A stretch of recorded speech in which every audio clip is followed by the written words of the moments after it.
चला तर मग बनवूया आज डाळबट्टी.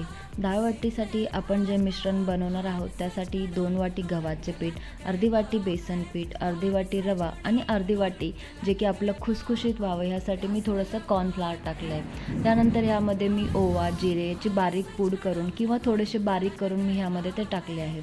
अद्रक लसूणची ही पेस्ट मी सध्या वरणासाठी बनवते आहे. तोपर्यंत आपण हे जे गोळे बनवले आहेत ते गरम पाण्यामध्ये खळखळ असे उकळून घ्यायचे, म्हणजे ते आतून शिजले जाते.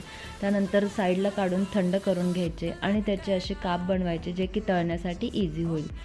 आपण बनवूयात आता वरण, जे की मसालेदार, स्पायसी आणि चटपटीत हवं आहे, कारण की डाळबट्टीला चव वरणानेच तर येते.